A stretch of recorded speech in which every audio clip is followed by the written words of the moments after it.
Pada malam ini kita akan membahas tentang realitas hubungan kita dengan Allah. Tentang realitas hubungan kita dengan Allah. Kita sering memuji-muji Allah dengan lisan kita, tetapi pujian kita itu enggak selaras dengan hati kita. Kita sering berzikir menyebut keagungan Allah dengan kalimat subhanallah, alhamdulillah, Allahu akbar, masya Allah dan seterusnya. Kita memuji Allah dengan pujian-pujian yang indah, tetapi seringkali pujian itu tidak ada di dalam hati kita. Sehingga saya suka menyebut ini dengan istilah zikir yang agak-agak gombal. Kalau kita ngegombal kepada manusia, kadang dia percaya gitu. Seorang suami ngegombal kepada istri, tulus nggak tulus dia nggak ngerti. Yang penting dia bahagia dengan kata-kata yang indah gitu. Bapak kamu titik kan gitu kan? Selalu kan bapak kamu kan ya. Standar gombal, raja gombal di TV. Bapak kamu tukang parkir ya gitu. Kok tahu? Pasti gitu tuh. Ya soalnya dia sudah memarkirkan hatiku kepadamu gitu. Cewek mungkin gak percaya kali, cuman dia seneng aja dengan kata-kata kayak gitu kan. Atau mungkin ada juga yang percaya karena dia ngelihat kita kayaknya wajahnya wajah polos, gak ada wajah tampang-tampang pembohong, apalagi playboy gitu ya. Wajahnya polos banget, ada jenggotnya gitu ya, insya Allah jujur kan. Asarus sujud, wah masya Allah. Bisa jadi kita cuma ngegombal, tapi dia nggak tahu karena manusia itu tidak tahu isi hati. Tapi kalau Allah Subhanahu wa taala, A'udzu billahi minasy syaithanir rajim.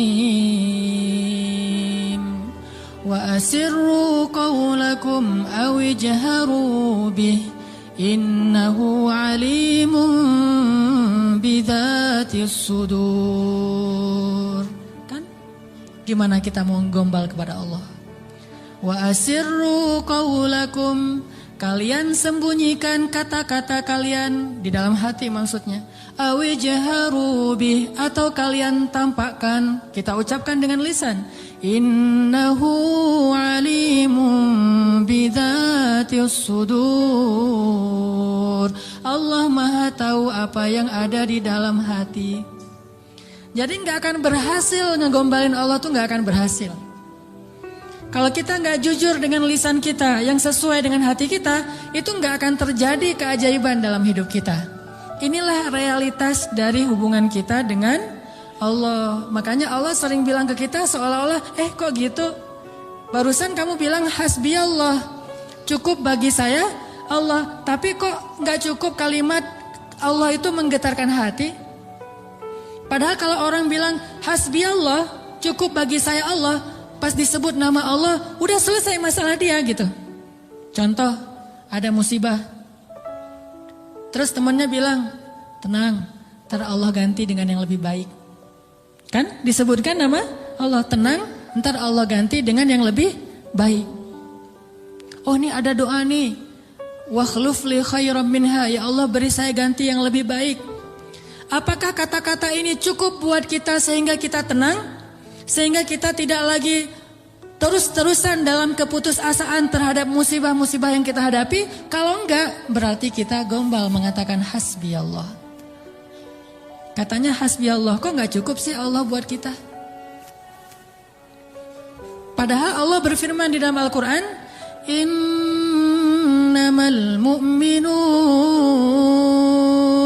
orang mukmin yang sebenarnya, innamal mu'minuna alladzina idza dzukirallahu wajilat qulubuhum. Kalau disebut nama Allah hatinya gemetar. Maksudnya ngerespon gitu di dalam hati. Jadi mantap imannya, jadi mantap keyakinannya, jadi mantap tawakalnya kepada Allah Subhanahu wa taala. Benar enggak sih hasbi Allah? Coba. Kalau lagi bete, lagi ilfil, lagi nggak mood aja nih, lagi sedih, lagi galau berat, Yang buat bete, ilfil, galau, berat kita itu reda apa? Jujur ya. Apakah sholat? Apakah jalan-jalan? Apakah makan-makan enak? Apakah main game? Apakah dengar musik? Apakah nonton film yang baru keluar? Mana yang paling gampang buat bete kita hilang? Itu jujurnya tuh. Kalau misalnya kita lagi bete, wudu, sholat, Allah Akbar, selesai sholat, hilang tuh bete. Berarti benar, hasbunallah, hasbiyallah. Tapi kenyataannya termasuk saya nih, gak gitu-gitu amat. Begitu ada masalah sholat, begitu selesai sholat, ini nonton di mana ya? Sama aja kan? Sholat sih, cuman habis sholat ternyata belum cukup, belum hilang juga nih. Saya udah sholat, saya udah zikir, saya udah doa, saya udah tilawah Al-Quran, saya malah udah tahajud, udah puasa, tapi belum hilang juga, masih ilfil banget nih. Ya mau cari makan enak mau makan yang pedas-pedas gitu, atau mau cari kopi, berarti belum hasbun, belum cukup, masih butuh tambahan. Memang berpengaruh, tapi belum cukup. Sholat ya menenangkan, cuma belum bisa menyelesaikan masalah. Berarti kita masih gombal dalam zikir kita. Makanya Allah bilang, kok gitu? Katanya saya cukup buat kamu. Kok kamu masih mencari solusi yang lain setelah saya? Kok kamu masih menyekutukan saya dalam mencari jalan keluar terhadap masalah-masalah kamu?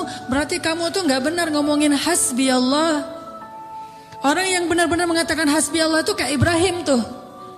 Ketika dia masuk ke dalam api, dilemparkan ke dalam bara api, tiba-tiba Jibril datang kepada Ibrahim mengatakan, "Ya Ibrahim, alaka hajah? Apakah kamu punya sesuatu yang kamu butuhkan? Sal, tu'ta, minta kepada saya nanti saya akan kabulkan." Kata Jibril. Apa kata Ibrahim? "Amma ilaik fala." Kepada kamu? Enggak. Saya tidak butuh siapapun. Hasbiyallah wa ni'mal wakil. Baru Allah padamkan tuh api, keajaiban.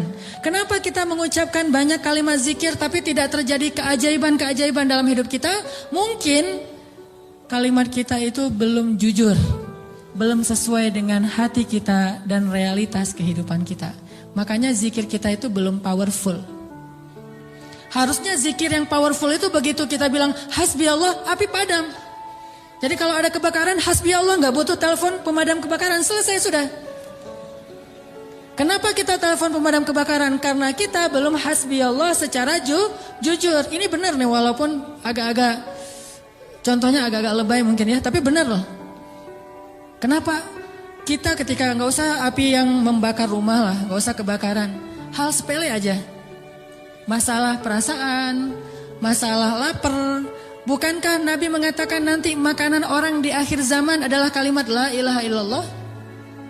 Ini makanan orang di akhir zaman. Ketika muncul Dajjal, makanan kaum muslimin itu adalah la ilaha illallah. Begitu bilang la ilaha illallah, kenyang. Itulah orang yang selamat di masa Dajjal. Kira-kira kalau sekarang Dajjal keluar, kita selamat gak? Cari taunya gimana? Kalau teman-teman lapar, coba bilang la ilaha illallah. Lapar, masih lapar atau udah kenyang?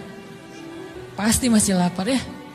Karena kita gak menganggap Allah segalanya, hasbi Allah.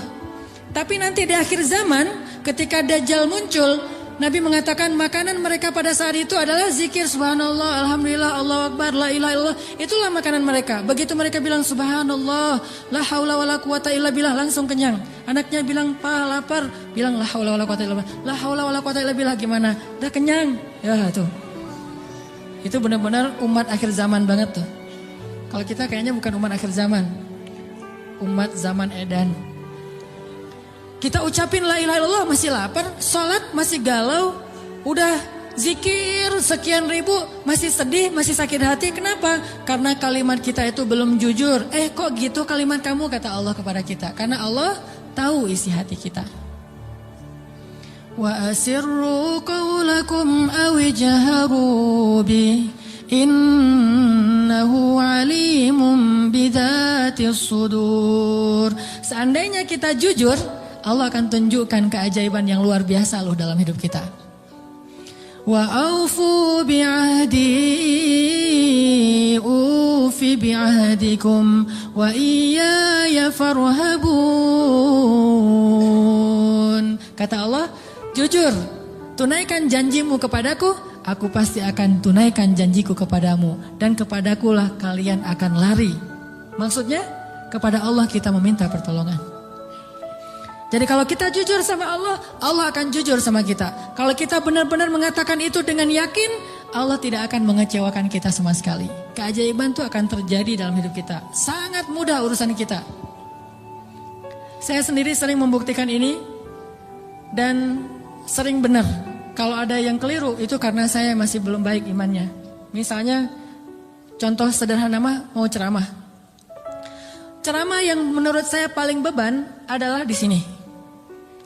Di depan teman-teman semuanya. Kenapa? Karena saya selalu berharap ceramah sederhana saya itu benar-benar bisa menjadi suatu kebaikan yang bisa dibawa pulang oleh teman-teman sekalian. Pengen banget tidak mengecewakan. Jadi saya bukan perform untuk menghibur, tapi perform untuk memberi sesuatu yang kita cari bersama kan. Kita cari ilmu, kita cari iman, kita pengen datang ke majelis taklim itu pengen tajdidul iman, memperbaharui iman. Maksudnya pulang dari sini tambah yakin pengennya kan gitu ya. Pulang dari sini tambah semangat beramal soleh. Pulang dari sini semakin yakin untuk bergantung kepada Allah. Itu membuat saya terbeban. Ya Allah, jangan sampai penampilan saya buat mereka kecewa. Bukan karena pengen dielu-elukan ustadznya keren atau apa, enggak. Biar mereka tidak sia-sia waktunya datang ke sini. Terus gimana caranya? Saya akan berzikir. Salah satu zikir yang selalu saya baca, Rabbi syrah li sadri wa yassir li amri wahlul 'uqdatam min lisani. Dan wahlul 'uqdatam min lisani saya ulang berkali-kali. Kenapa? Saya khawatir saya tidak menyampaikan sesuatu dengan jelas dan baik sehingga teman-teman tidak memahami. Wa yassir li amri wahlul 'uqdatam min lisani yafqahuna qauli. Dan ternyata setelah membaca ayat atau zikir ini, Allah seperti memudahkan. Muncul terus saja materinya itu yang dulu udah lama dibaca, muncul lagi. Dan itu nggak dikonsep. Teman-teman bisa nanya kepada orang-orang dekat saya, teman atau istri saya jarang konsep materi ini, malam ini mau bahas ini, terus nyusun dulu, apalagi buat slide. Itu bukan saya banget lah. Modalnya tuh benar-benar saya mengonsep materi, mencari bahan itu ketika saya di Mesir dulu. Itu masa-masa mencari bahan. Sekarang bukan masa mencari bahan, masa memahami realitas untuk menawarkan bahan ini loh. Dulu di Mesir nyari bahan, baca, dengerin terus saja selama 6 tahun. Sekarang diingat-ingat, yang mana ya? Yang ini. Oh ya, sampein. Artinya doa Rabbi syrah li sadri itu benar-benar memudahkan urusan. Termasuk kalau misalnya kita lagi ada masalah sama seseorang. Kita doa, ya Rabbi mudahkan urusan saya. Mudah enggak? Kalau kurang mudah berarti kita belum benar-benar jujur dalam kalimat kita kepada Allah. Jujur gimana? Kita yakin enggak sih Allah yang memudahkan urusan kita? Kalau kita yakin banget, Allah akan tunjukkan keajaiban yang luar biasa. Seperti cerita kemarin tuh. 2 orang yang saling berhutang kan? Yang satu memberi hutang dan bertanya, siapa saksinya? Kata yang berhutang, Allah saksinya, boleh enggak? Kata yang memberi hutang, oh boleh, Allah itu sebaik-baik saksi dan itu jujur, yakin gitu. Coba kalau kita lakukan itu sekarang, mungkin kita akan dikhianatin, akan dirugiin sama banyak orang. Kenapa? Karena enggak yakin banget kepada Allah SWT. Masih ada setitik ragu. Ntar kalau dia bohong gimana? Bukankah ada Allah? Ntar kalau dia lupa gimana? Bukankah ada Allah? Ntar kalau dia berubah pikiran gimana? Bukankah ada Allah? Ntar kalau dia hilang tiba-tiba nggak membayar hutang gimana? Bukankah ada Allah? Bukankah ada Allah? Ini jarang kita ucapkan. Kita masih ragu walaupun kita mengatakan hasbiyallah, hasbunallah. Makanya jarang ngelihat keajaiban. Padahal kalimat itu kalimat-kalimat yang mukjizat, powerful. Sebagian mungkin pernah dengar cerita Imam Hasan Al-Basri. Tahu Imam Hasan Al-Basri? Salah satu ulama generasi tabi'in, generasi kedua. Ceritanya Imam Hasan Al-Basri ini pernah bikin seorang gubernur Baghdad namanya Hajjaj. Hajjaj ini gubernur yang sangat jahat, sering membunuh orang soleh, termasuk sahabat Nabi pernah dibunuh sama dia. Imam Hasan Al-Basri pernah bikin gubernur Hajjaj itu tersinggung. Kapan? Ketika Imam Hasan Al-Basri diundang ke rumah gubernur Hajjaj bersama beberapa ulama yang lain, beberapa tokoh masyarakat diundang ke rumah barunya, istana gitu. Jadi Raja Hajjaj ini suka bikin istana terus pamer. Ngundang nih. Diundang orang-orang penting, minta semacam testimoni gitu, minta komentar. Jadi kalau bahasa kita mah ngeposting di sosial media, terus nunggu gimana menurut kalian. Jadi yang komennya tuh macam-macam ditungguin sama dia.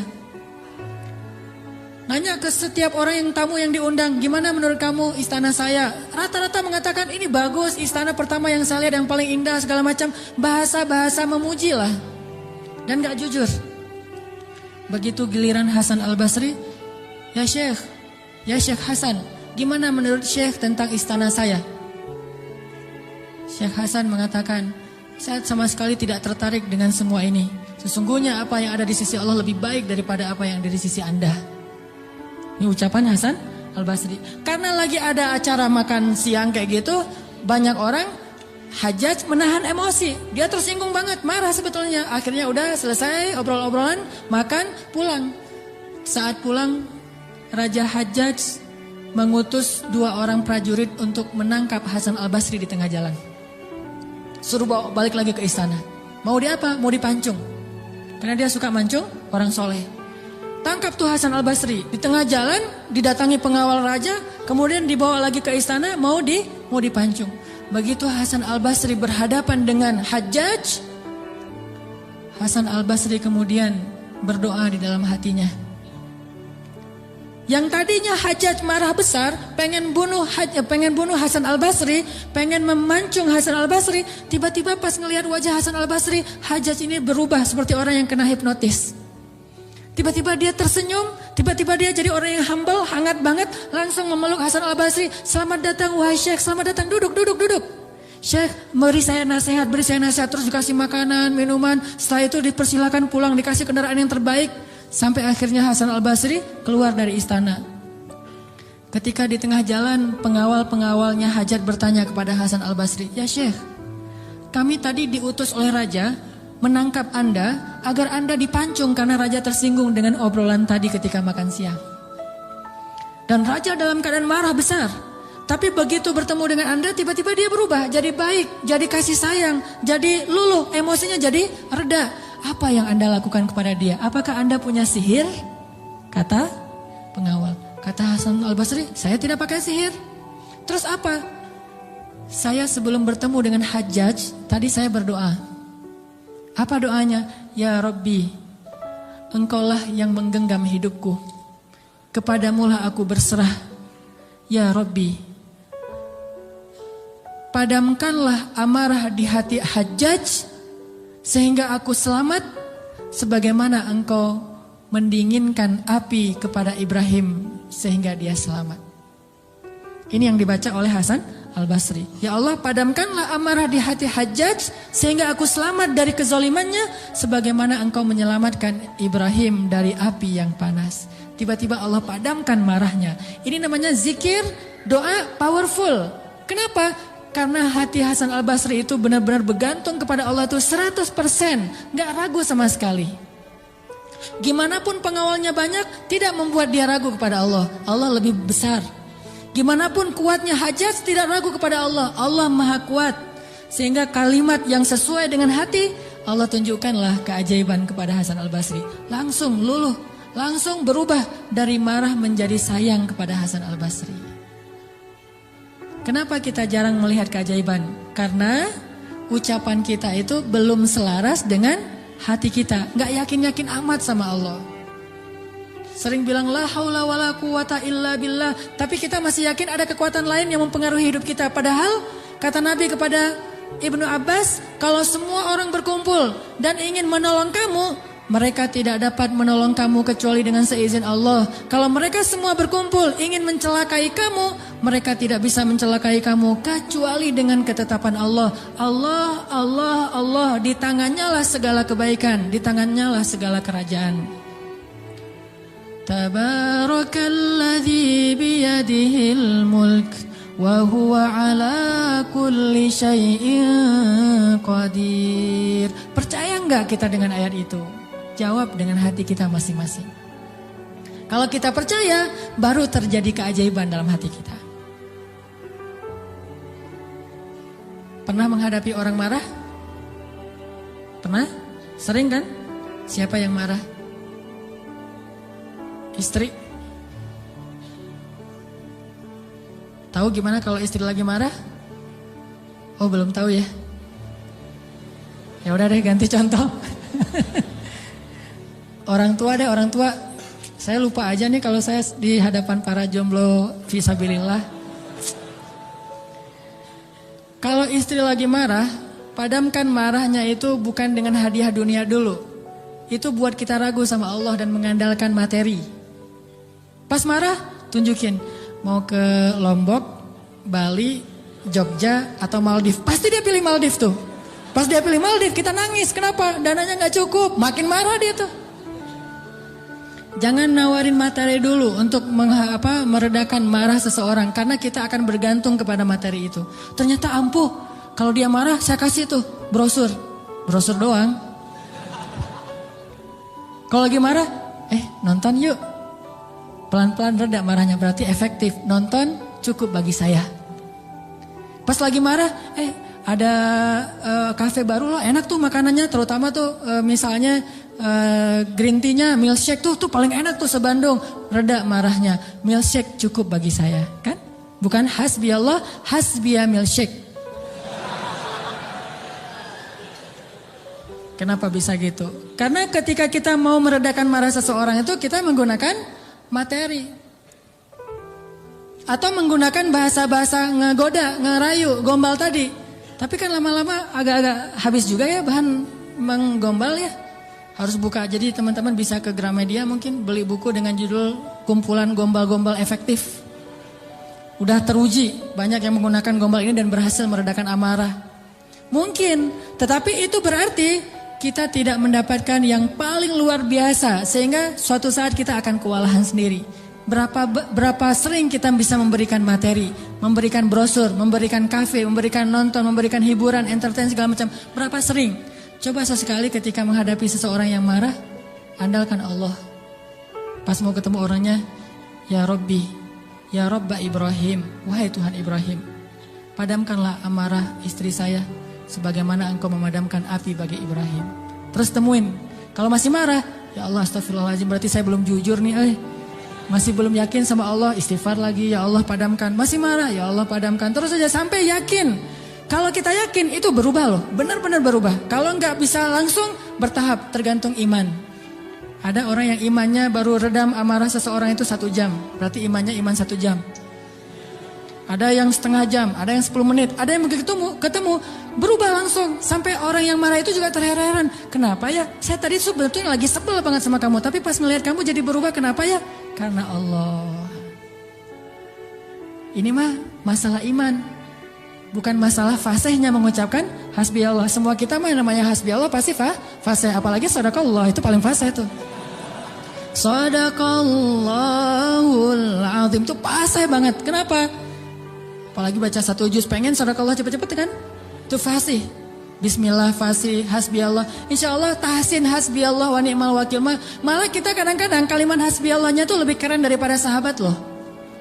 Kalau sahabat kalimatnya cuma gini, hasbunallah wa ni'mal wakil. Kalau kita hasbunallah wa ni'mal wakil, ni'mal maula wa ni'man nasir. Coba lihat, panjangan siapa ucapannya? Panjangan kita kan? Sahabatnya cuma sedikit, Ibrahim lebih sedikit lagi, hasbi Allah, segitu doang. Kita rame, oh jangan cuma hasbi Allah, tambahin dong. Jangan terlalu irit-irit dalam berzikir. Rame aja di broadcast soal panjang pendeknya zikir. Tapi dua-duanya gak powerful, gak ngaruh. Yang bilang hasbi Allah wa ni'mal wakil sama aja. Yang bilang hasbi Allah wa ni'mal wakil, ni'mal maula wa ni'man nasir. Diulang 33 kali. Tapi gak ngaruh, kenapa? Karena gak jujur. Hanya fasih di lisan, tetapi tidak fasih di hati. Harusnya kayak Imam Hasan Al-Basri. Begitu dia katakan demikian, doanya langsung berubah. Termasuk doa tadi, Allahumma ajurni fi musibati wa khluf li khairan minha. Ya Allah, beri saya pahala dalam musibah saya, beri saya ganti yang lebih baik. Selama apa sih Allah kasih kita ganti? Di situ kita bisa mengukur keimanan kita. Kalau begitu kita berdoa langsung dapat ganti, itu imannya ajaib tuh. Kalau kita berdoa tunggu gantinya sebulan kemudian, itu imannya standar. Kalau kita udah berdoa tapi nggak diganti-ganti, berarti kita bermasalah. Gak yakin-yakin amat sama Allah. Pengen gak begitu berdoa langsung Allah menunjukkan keajaiban? Kita pengen aja gak berani ya. Karena kita gak percaya bisa. Kita mau mengatakan pengen, itu aja kita nggak berani karena menganggap itu nggak realistis. Masa sih bisa? Bisa kalau kita yakin kepada Allah. Kalau kita nggak yakin, kalau kita bilang nggak bisa, kalau kita ragu bahwa Allah bisa menunjukkan ajaib kepada kita dalam hitungan detik, terus kemana kalimat kun fayakun? Masalahnya kita nggak yakin untuk bilang pengen, begitu doa langsung Allah kabulkan. Itu aja kita ragu. Kenapa? Kita nggak percaya itu bisa terjadi dalam hitungan simsalabin abrakadabra.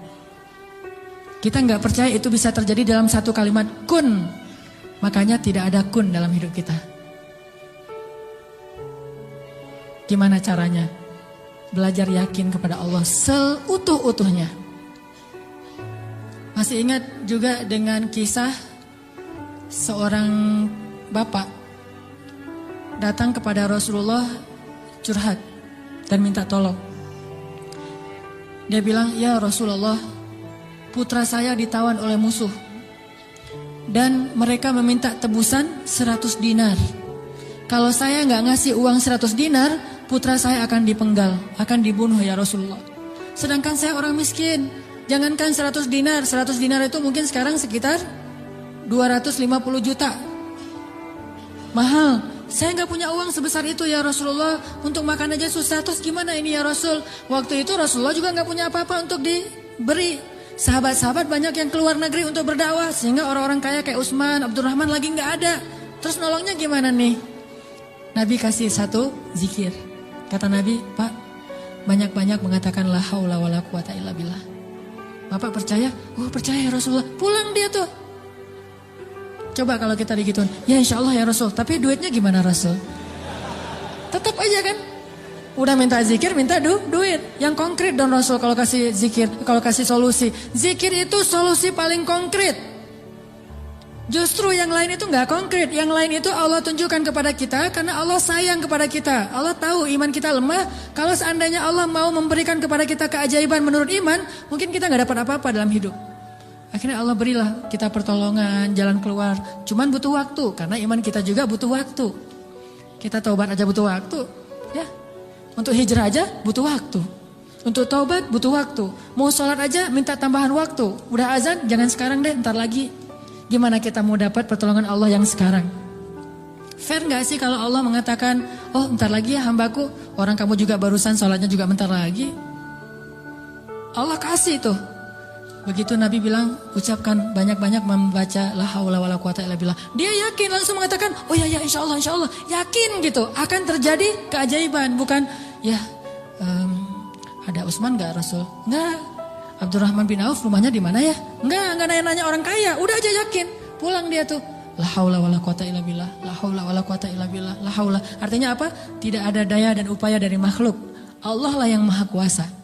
Pulang ke rumah, istrinya nungguin. Pak gimana? Udah ketemu Rasulullah. Dapat solusinya, dapat uang pinjaman dari siapa? Enggak. Terus gimana? Nabi ngasih kita solusi yang lebih baik daripada itu. Apa? Ucapkanlah la haula wala quwata illa billah. Istrinya enggak protes, langsung bilang, oh ya langsung la haula wala quwata illa billah. Berdua tuh la haula wala quwata illa billah. Enggak ada ya kirain duit 100 dinar. Enggak sama sekali, yakin. Begitu malam, sepanjang siang mereka la haula wala quwata illa billah, malam hari tiba-tiba putranya pulang. Nggak sendiri, bawa ternak, bawa kambing banyak tuh, domba dibawa. Ada ratusan ekor domba dia bawa pulang. Di luar rame apa nih apa? Ada domba, siapa? Oh putra kita, Masya Allah. Pelukan, kangen gitu ya. Kamu gimana bisa selamat? Kata putranya, wahai ayah, ada keajaiban. Tadi, tiba-tiba ketika saya sedang diikat dan besok mau dipenggal, pengawal-pengawal saya itu tiba-tiba pada ngantuk, tertidur, dan tiba-tiba ikatan saya menjadi longgar, sehingga saya bisa melepaskan diri, dan bahkan ketika saya mau pergi, saya kepikiran kenapa saya nggak bawa domba-domba aja sebagai ghanimah. Domba 100 ekor, kira-kira berisik nggak sih? 100 ekor domba berisik nggak? Berisik kan? Berisik banget kan? Tapi seberisik itu orang yang ngawal dia tuh nggak bangun loh. Allah udah tutup telinga dan penglihatan mereka. Mereka nggak bangun sama sekali, dibawa. Dan untuk ngumpulin domba 100 ekor, kira-kira butuh berapa jam? Itu bukan kerjaan yang gampang. Ngumpulin 100 ekor, digiring ke satu arah, udah gitu berisik lagi. Ada yang domba yang lari ke sana, ditarik lagi. Namanya domba kan, domba-domba yang tersesat gitu deh.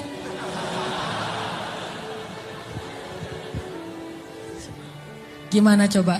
Tapi pengawalnya nggak bangun sama sekali sampai ke rumah. Pengawalnya mungkin belum bangun, atau mungkin nggak akan bangun lagi kali. Ya, la haula wala quwata illa billah. Baru ayahnya sadar, Masya Allah, la haula wala quwata illa billah. Dan ini orang yang mengatakan ini nggak disebutkan namanya dalam riwayat. Kenapa? Saking nggak terkenalnya. Berarti orang biasa banget. Tapi orang biasa dengan keyakinan yang luar biasa, Allah akan tunjukkan keajaiban yang luar biasa. Jadi jangan bilang, itu mah Umar, itu mah Utsman, itu mah Abu Bakar. Ini nggak ada namanya malah. Cuma disebut ja'a rajulun, ada seorang laki-laki datang kepada Rasul. Gitu doang. Tapi Allah tunjukkan keajaiban yang luar biasa. Kenapa? Imannya. La haula wala quwata illa billah.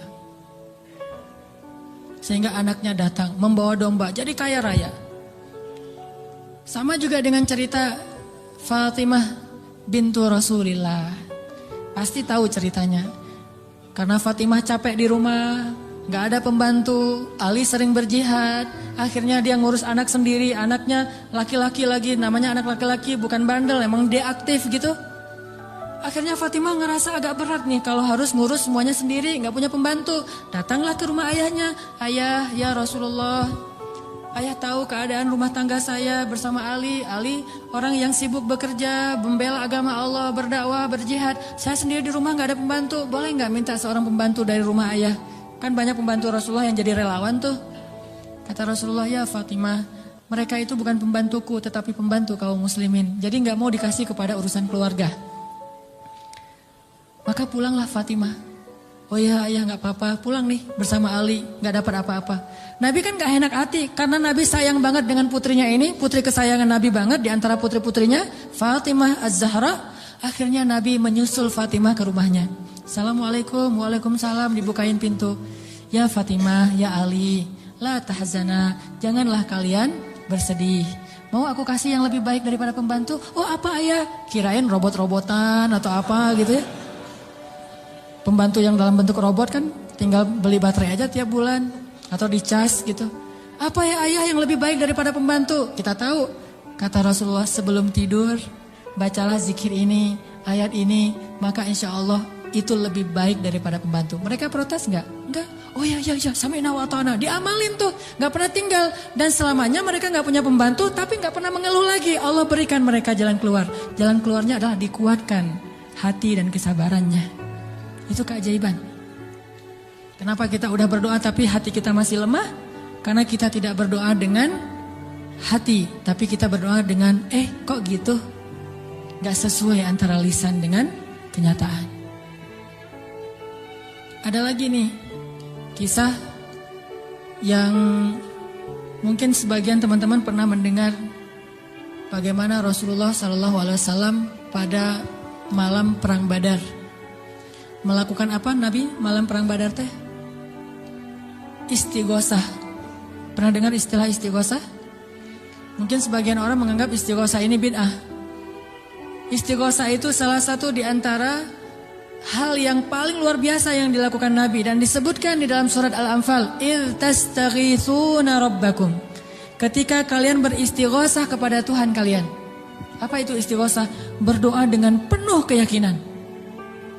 Malam sebelum terjadi perang Badar, semua para sahabat itu tidur. Dan luar biasanya tidurnya juga sampai mimpi lah gitu. Mimpinya apa? Mimpi basah. Ini serius. Jadi semua sahabat pada malam itu digoda oleh setan sehingga mereka mimpi basah. Dan ketika bangun dari tidur mereka harus mandi junub. Tapi tidak ada air. Akhirnya Allah turunkan hujan. Pada mandi di bawah hujan semuanya sambil bertakbir. Pada malam itu cuma 2 orang yang gak tidur. Rasulullah dan Abu Bakar As-Siddiq. Ngapain? Doa kepada Allah.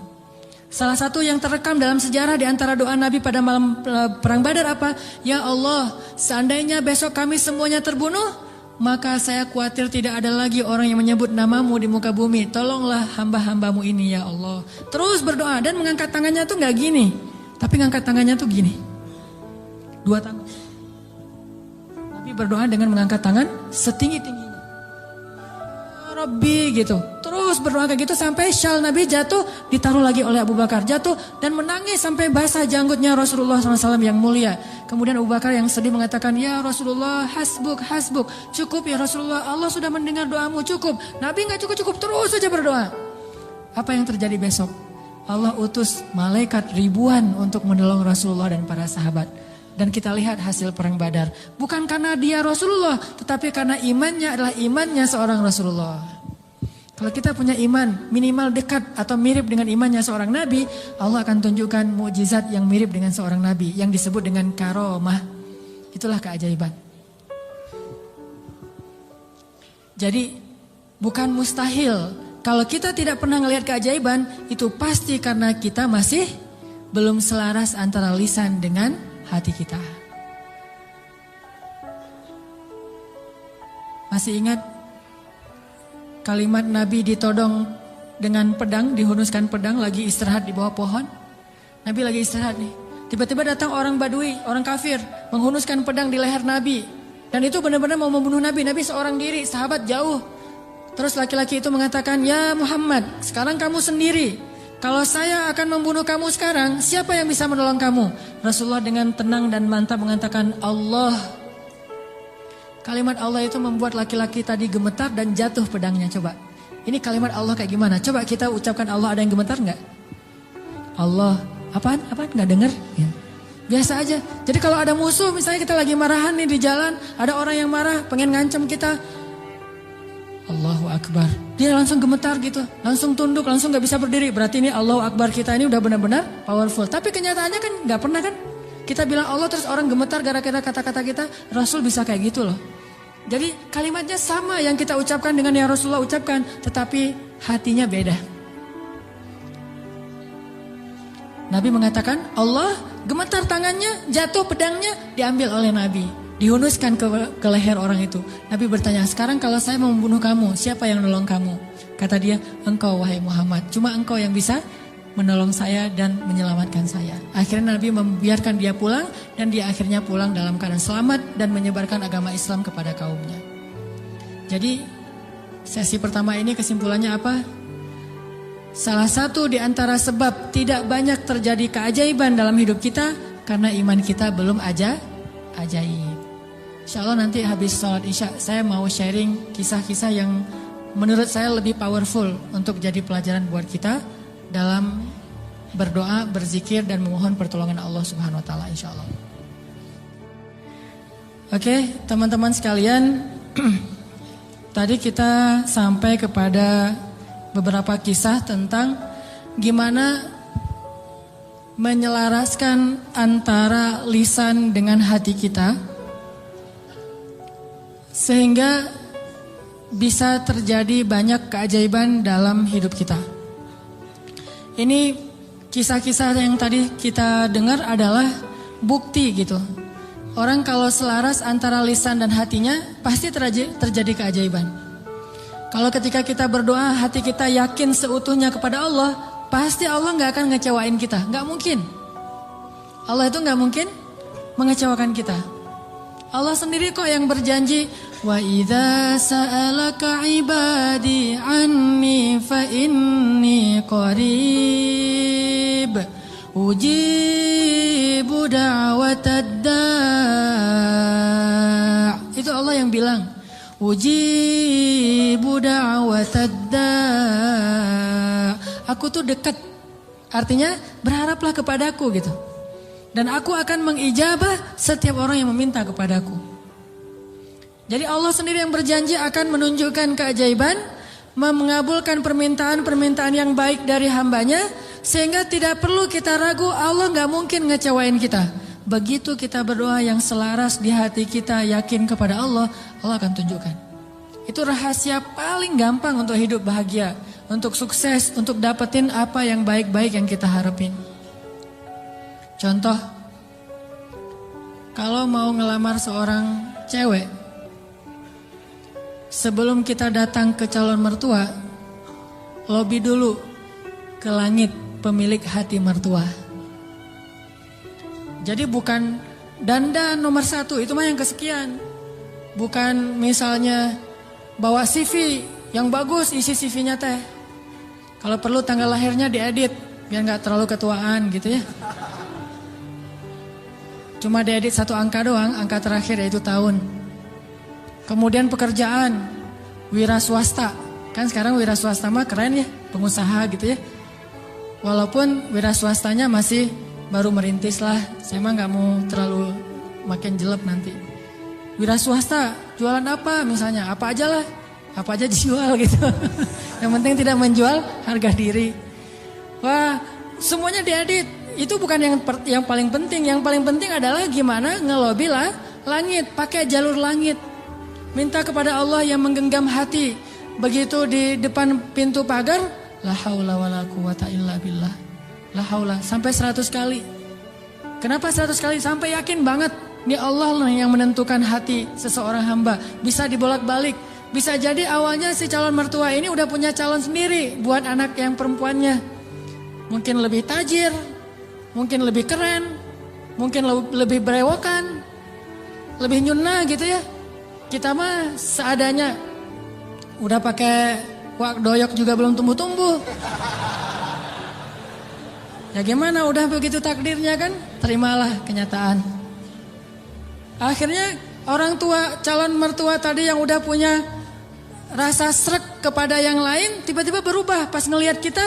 Wah, ini nih calon menantu saya nih. Kita baru mau ngomong, udah tenang aja. Kamu bukan hanya akan saya berikan anak saya, juga domba-domba gitu ya. Kan la haula wala quwata illa billah.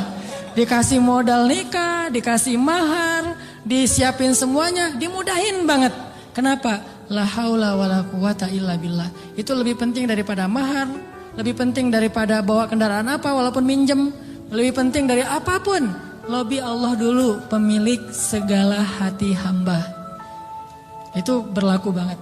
Jadi kalau selama ini masih belum beruntung, berarti kurang la haula wala quwata illa billah.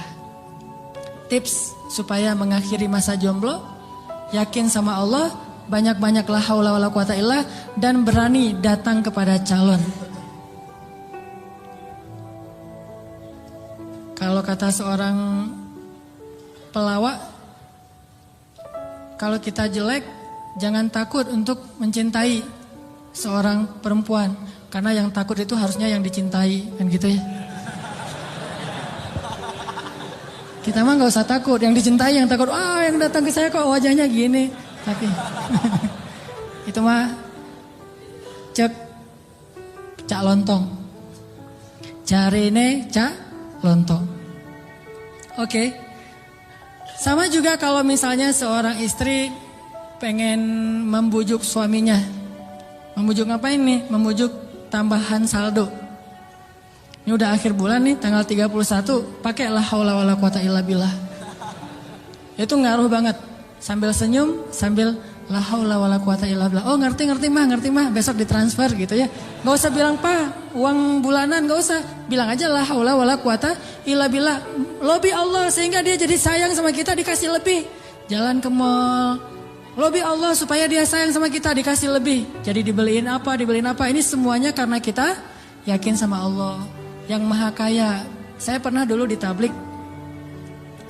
Awal-awal saya dulu hijrah dari hidup gak jelas menjadi agak jelas.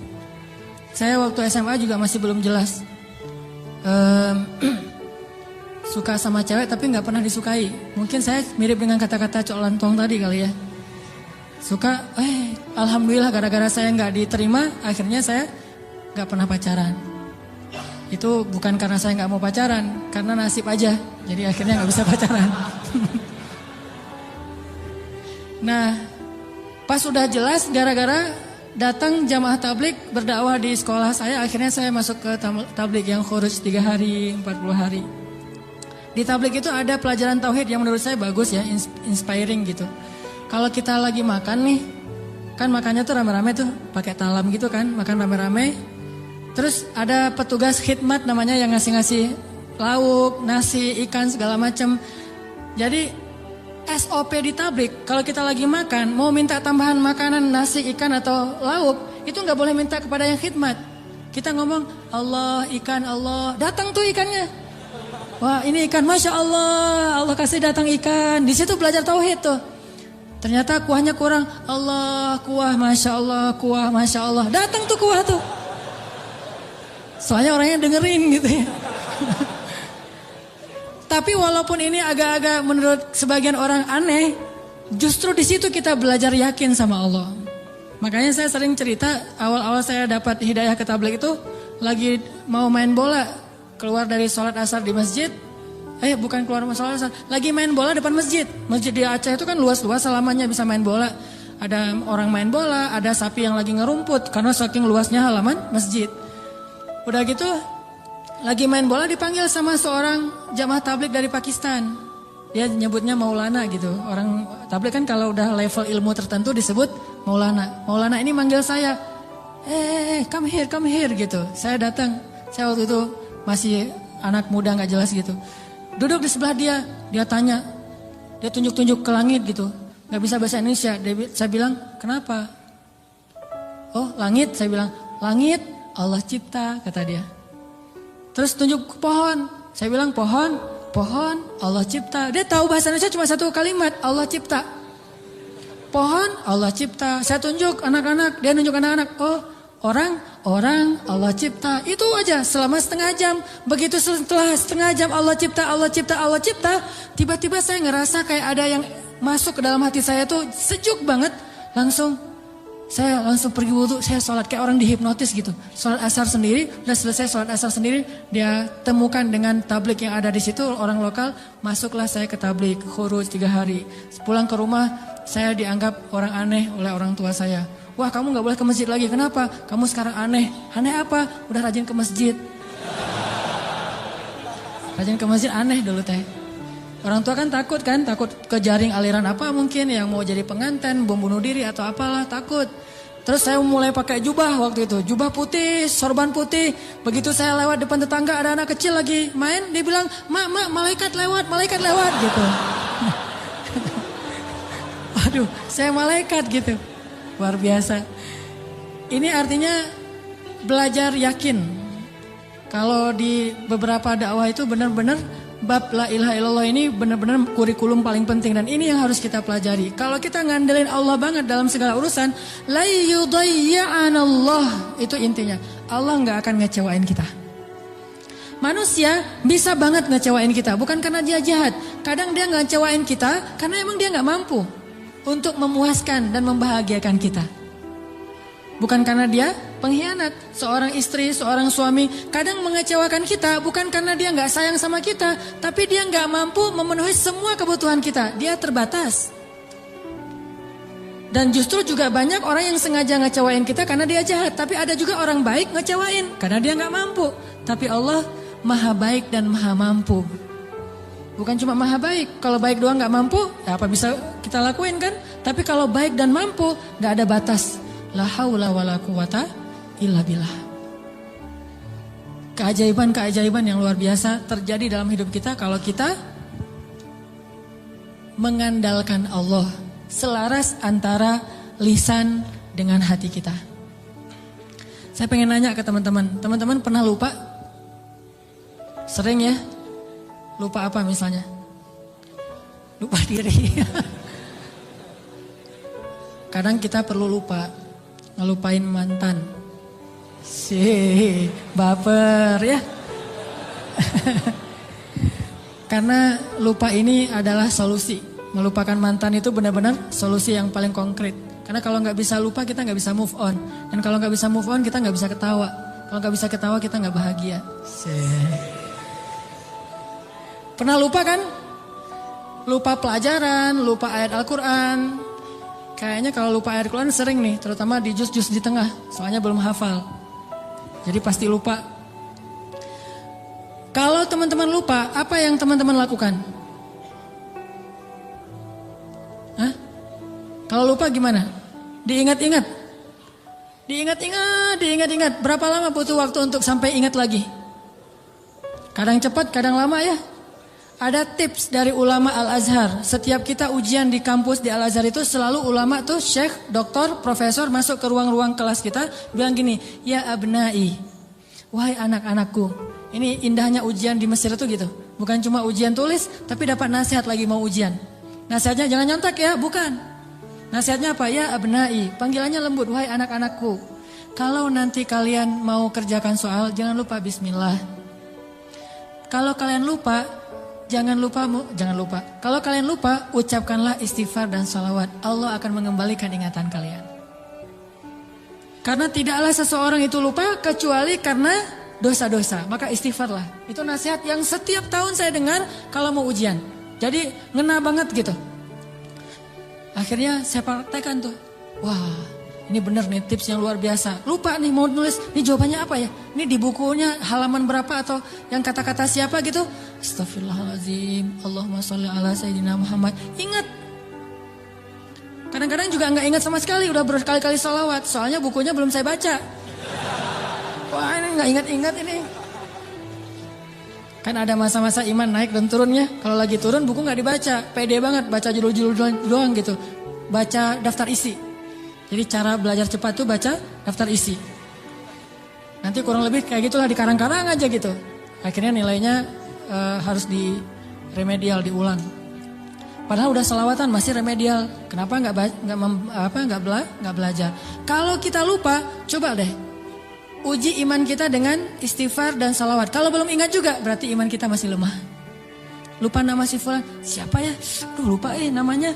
Astagfirullahaladzim, Allahumma sholli ala Sayyidina Muhammad. Langsung ingat. Itu berarti insya Allah udah bisa ngandelin zikrullah dalam hidupnya. Kalau belum bisa, berarti banyak-banyak istighfar. Andalkanlah Allah, la yudayyi'akallah, maka Allah tidak akan mengecewakan kita. Mau teman-teman pengen kalau misalnya ngelamar seorang cewek langsung diterima tanpa syarat? Mau? Serius? Gimana caranya biar terjadi keajaiban dalam hidup kita? Pengen ini, alhamdulillah dapat. Segala kebaikan yang kita pengenin dapat gitu. Pengen punya anak, Allah kasih anak. Ya Rabbi, wahanal azmu minni, washta'ala ar-ra'su syaiba, walam akun bidu'aika Rabbi syaqiyya. Ya Allah, saya sudah tua, rambut saya sudah beruban, tapi saya nggak pernah berputus asa dalam berdoa kepadamu.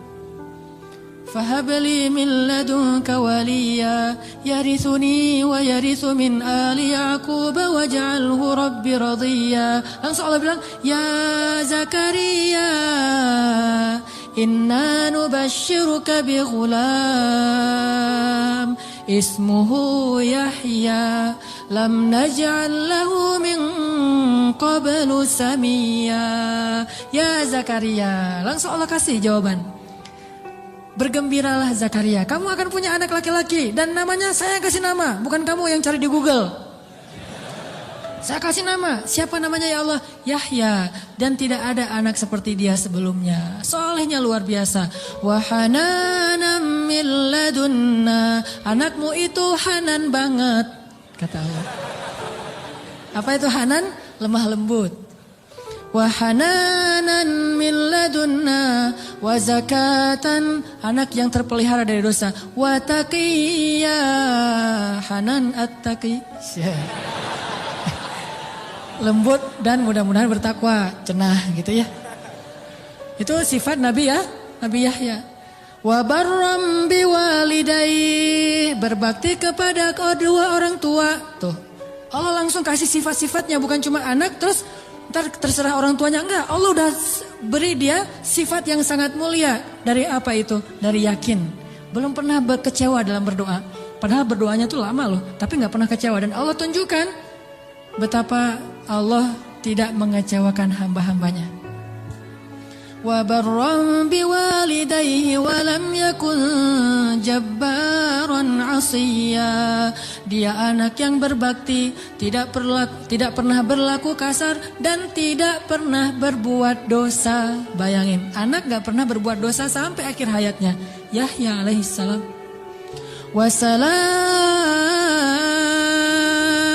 Wassalamun alaihi yawma wulida wa yawma yamutu wa yawma yub'atsu hayya. Dia selamat ketika dia lahir dan ketika dia wafat dan ketika dia dibangkitkan. Dijamin masuk surga anaknya. Belum lahir udah dibilangin kayak gitu. hasil dari mengandalkan Allah, yakin sama Allah. Dikasih, tenang aja. Aduh udah 10 tahun nikah belum dikasih anak, tenang. Nabi Zakaria kayak gitu, Nabi Ibrahim juga kayak gitu. Ada perempuan yang dulu pernah saya kisahin di zaman Nabi Musa, ya Rahim, ya Rahim. Tapi dengan yakin ngomong kayak gitu. Coba kita bilang ya Rahim tapi gak yakin, gak dapet tuh. Takdirnya gak akan punya anak, tapi karena dia ya Rahim terus, tiba-tiba Allah mengubah takdir. Sesungguhnya rahmatku lebih luas daripada takdir. Andalkan Allah. Gimana caranya biar kita dapat keajaiban? Buat Allah percaya sama kita. Itu tips yang paling penting. Buat Allah percaya sama kita. Kalau Allah udah percaya, udah selesai. Kalau Allah udah radhiyallahu an, Allah udah ridha, Allah udah percaya, Allah udah mengatakan kita siddiqun. Apa itu siddiq? Orang yang benar. Berarti Allah akan tunjukkan banyak sekali kebaikan dan keajaiban dalam hidup kita. Buat Allah percaya sama kita. Sehingga Allah menyebut kita orang yang benar. Ulaika humus shadiqun. Dia itu orang yang benar. Wadhkur fil kitabi Ibrahim innahu kana siddiqan nabiyya. Ibrahim itu hambaku yang siddiq. Wadhkur fil kitabi Idris innahu kana siddiqan nabiyya. Hambaku Idris itu adalah hamba yang siddiq. Makanya Allah tunjukkan banyak keajaiban. Idris meninggalnya di mana?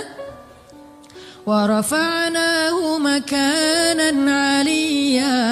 Kami angkat Idris ke tempat yang tinggi, yaitu ke langit kelima. Jadi ceritanya malaikat maut datang kepada Idris, pengen nyabut nyawa Idris. Kata Idris, wahai malaikat maut, jangan cabut nyawa saya sekarang. Terus gimana? Saya minta waktu gitu. Akhirnya malaikat maut ini mengatakan, saya tidak bisa memberi kamu waktu. Kalau perlu kamu naik aja ke langit. Begitu dia naik ke langit 5, kata malaikat maut, disinilah ajalmu.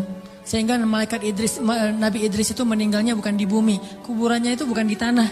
Kuburannya itu di langit. Satu-satunya manusia yang diwafatkan di langit adalah Idris. Sedangkan Isa belum wafat. Kalau Idris diangkat ke langit dan diwafatkan. Isa diangkat ke langit dan Allah biarkan sampai nanti akan datang kembali di akhir zaman. Kalau Idris wafat, cuma wafatnya di langit. Coba, keajaiban. Kenapa? Innahu kana siddiqan.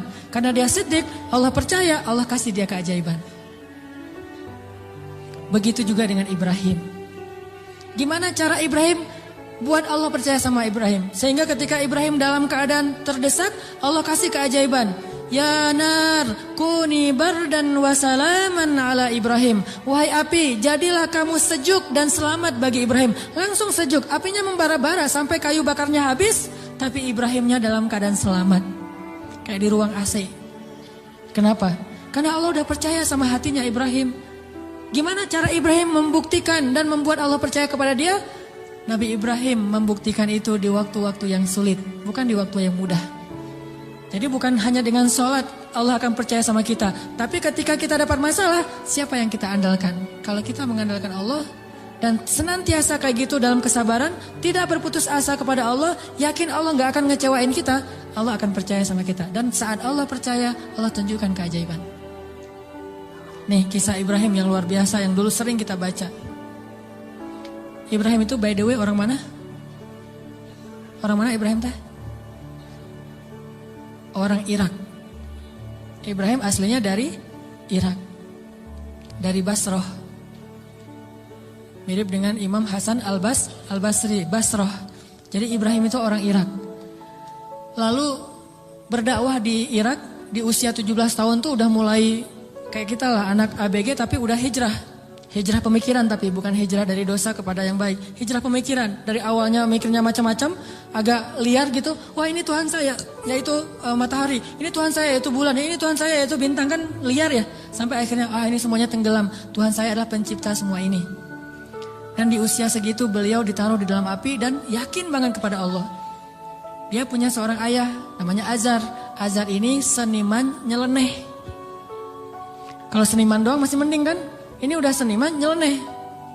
Kalau seniman doang dia dengan artnya, dengan seninya itu hak dia. Tapi ketika dia nyeleneh, gimana? Dia membuat patung lalu menyuruh orang untuk menyembah patung buatannya.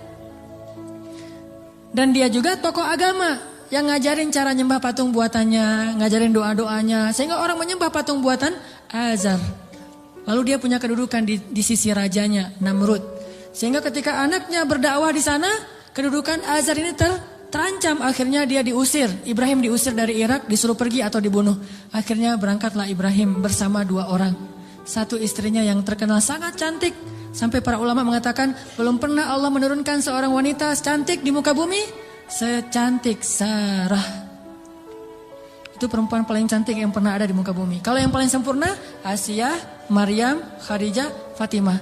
Tapi kalau yang cantiknya kayak Nabi Yusuf, itu Sarah tuh.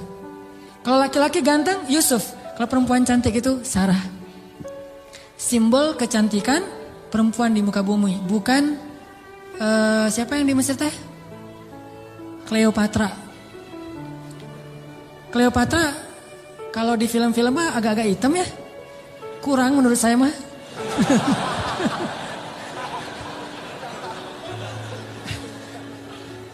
Kalau Sarah itu benar-benar cantik tuh. Simbol kecantikan wanita di muka bumi.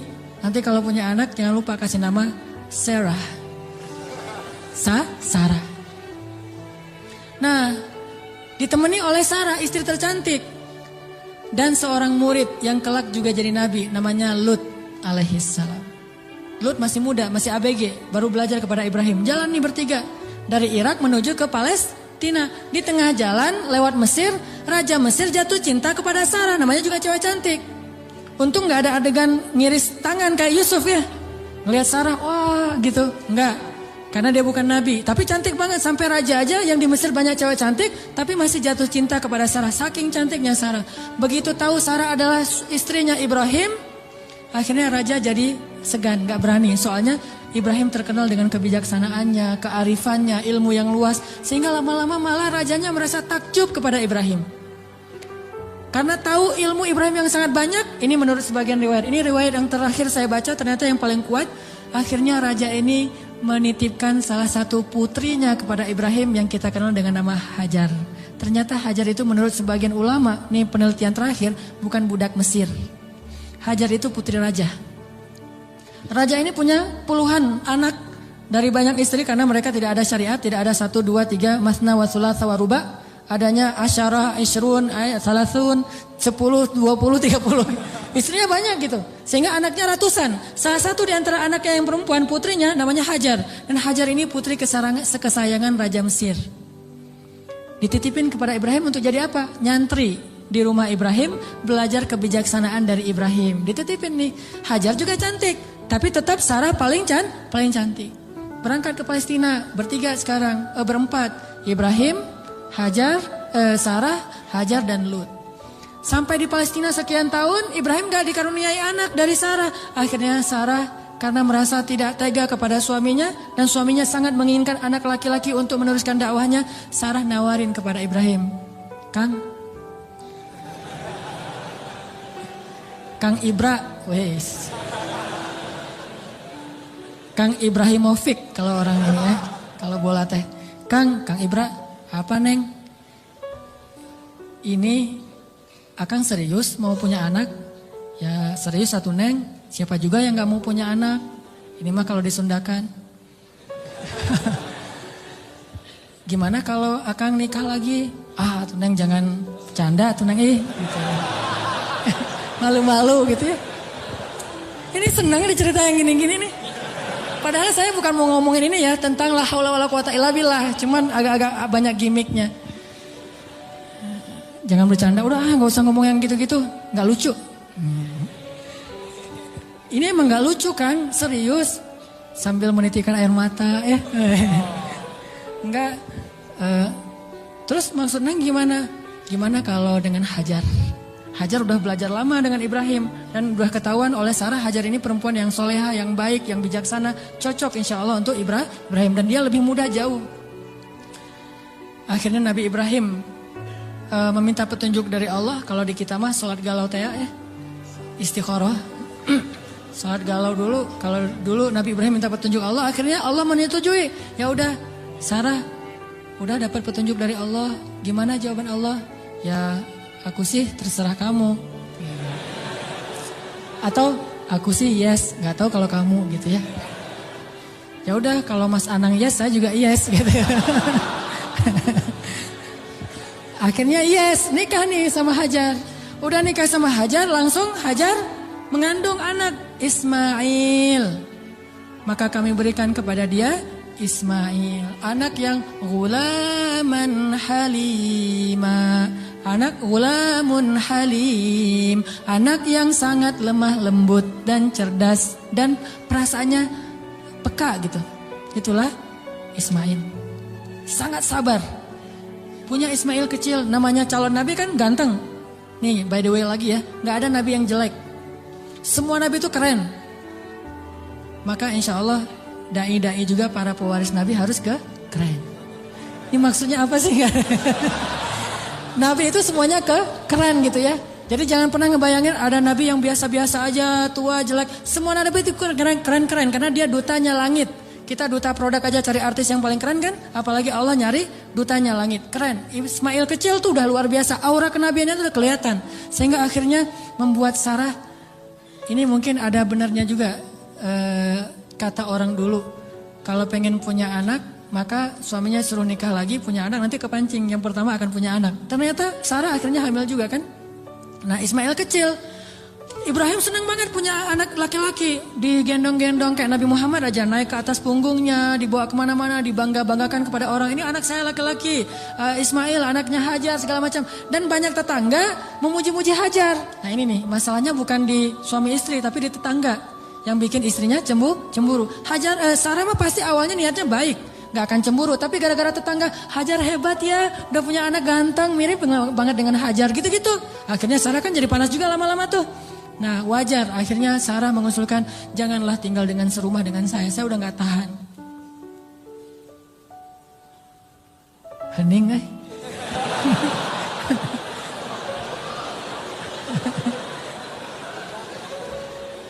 Deg-degan dengar kayak gini, kayak film horor.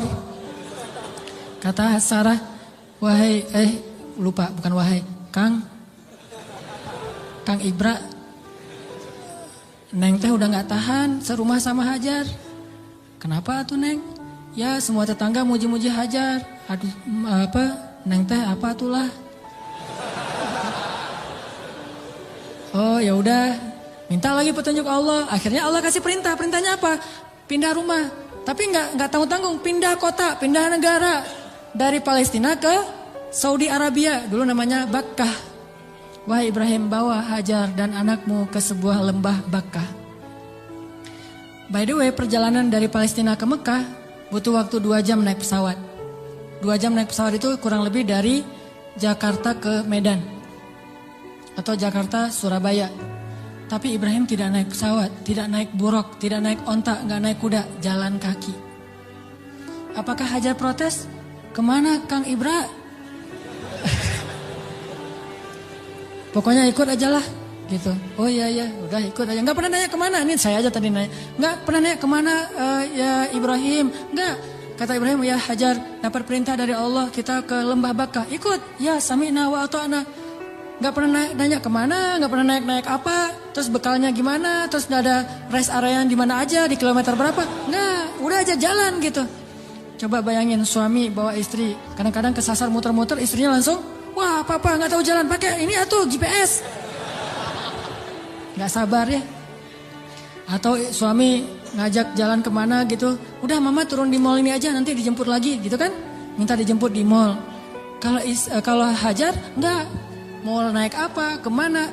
Sami'na wa ata'na kepada suami. Ini supaya Allah percaya sama Ibrahim dan Hajar.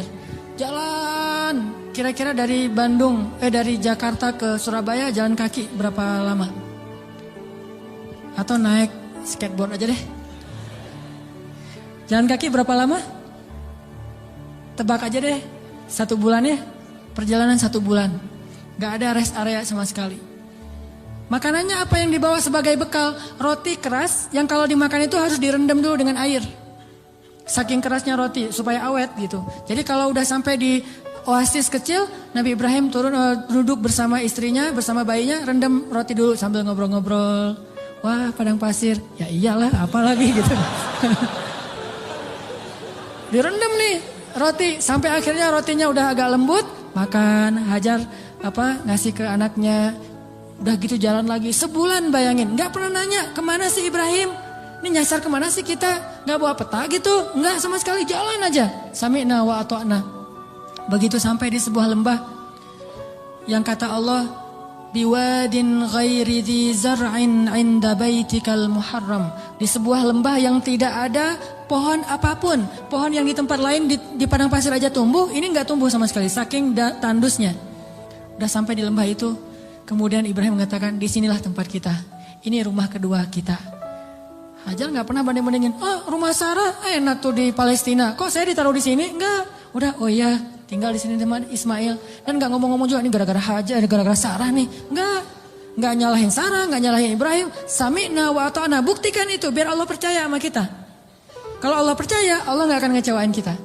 Sami'na wa ata'na, ya Ibrahim, ya tinggal di situ aja. Baru 3 hari tinggal di situ, akhirnya Ibrahim mengatakan di satu pagi, ya Hajar, aku harus kembali ke Palestina. Baru di situ Hajar tanya, setelah sebulan gak nanya apapun, taat aja. Baru ketika mau ditinggal di lembah yang gak ada air sama sekali, cuma ada air di dalam tempat dari kulit yang mereka punya, dan itu hanya bertahan 1 hari lagi. Tiba-tiba Ibrahim bilang mau pergi ke Palestina lagi. Baru di situ Hajar bertanya dengan lembut sekali, ya Ibrahim, kenapa kamu meninggalkan kami di sini? Nanyanya gitu. Mendengar pertanyaan ini Ibrahim gak tega dan langsung pergi. Gak menjawab, gak ngelihat, pergi aja. Melihat suaminya pergi, anaknya lagi digendong. Ibrahim Hajar gak pernah mengatakan, kamu tega sama saya. Kalau kamu tega sama saya minimal jangan tega dong sama bayi saya. Sinetron banget ya. Ini sama bayi saya nih, bayi kita Ibrahim. Ini hasil cinta kita berdua gitu kan. Enggak sama sekali, gak baper lah. Iman tuh mengalahkan baper. Ya Ibrahim, kenapa engkau tinggalkan kami di sini? Cuma sesingkat itu pertanyaannya, lembut lagi tuh, dan gak marah-marah. Pokoknya kalau kamu pergi, jangan balik lagi. Gak gitu. Ibrahim gak tega, akhirnya Ibrahim jalan aja. Begitu agak jauh Ibrahim jalan, baru Sarah nanya dengan pertanyaan yang benar. Allahu amaraka bihadza? Apakah Allah yang menyuruhmu begini? Allah, jadi kalau A-nya panjang itu artinya apakah Allah? Kalau Allahnya pendek berarti Allah aja. Jadi kalau kita azan jangan Allahu Akbar, Allahu Akbar. Apakah Allah Maha Besar? Itu salah ya. Makanya A-nya jangan kepanjangan, kecuali bertanya. Allah, A itu apakah? Makanya Hajar bilang Allahu amaraka bihadza? Apakah Allah yang menyuruhmu begini ya Ibrahim? Baru Ibrahim berhenti dan mengatakan, ya. Ini setelahnya kalimatnya powerful banget. Apa kata Hajar? Idzan la yudayyi'anallah. Kalau gitu pergilah wahai suamiku, Allah gak akan mengecewakan kami. Coba. Baru Allah percaya sama Hajar. Kalau gitu pergilah suamiku, Allah gak akan mengecewakan kami. Jadi kita, Mah, Papa pergi dulu ya. Papa baru datang pergi lagi. Gak usah dijawab. Langsung aja nyalain kendaraan. Nanti istri akan nanya, Pak, Allah yang nyuruh Papa pergi gitu. Baru dijawab. Kalau dia nggak nanya gitu berarti pertanyaannya salah, jadi jangan dijawab. Udah jangan nyalain kendaraan deh, pakai helm, gereng. Ujung-ujungnya baru nanti dia SMS, Pak kemana Pak? Allah yang nyuruh Papa pergi ya. Baru kita bilang benar Mah, Allah yang nyuruh. Yaitu untuk ta'lim, kan Allah yang nyuruh kan? Ta'lim. Oh kalau gitu pergilah Pak, selama-lamanya.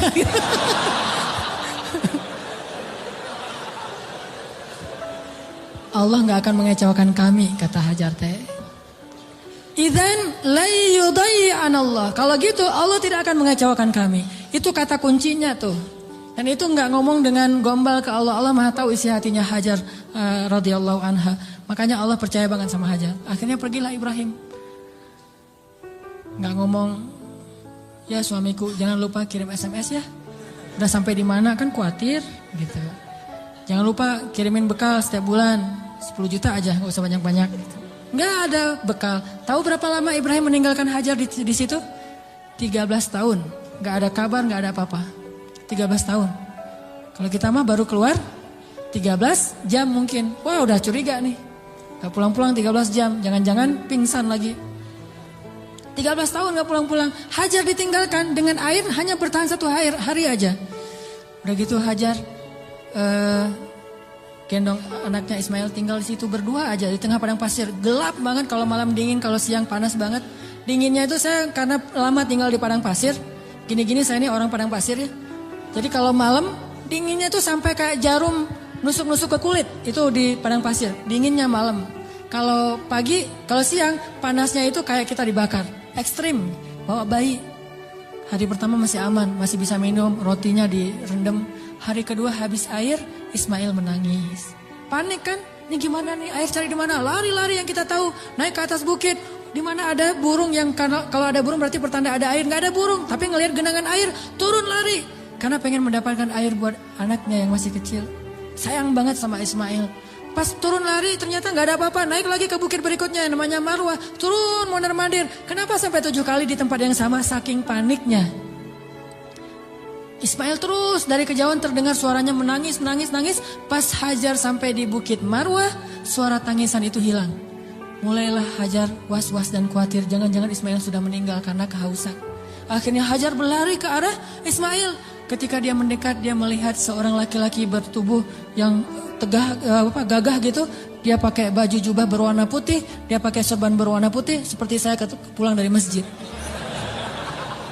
Malaikat, kalau ini malaikat beneran. Kalau tadi kata anak kecil, oh malaikat lewat gitu. Kalau ini malaikat beneran. Dan dia memberi minuman kepada Ismail. Dialah Jibril alaihissalam. Tapi Hajar kan nggak tahu itu Jibril. Dikirain orang yang mau perdagangan manusia atau apa gitu.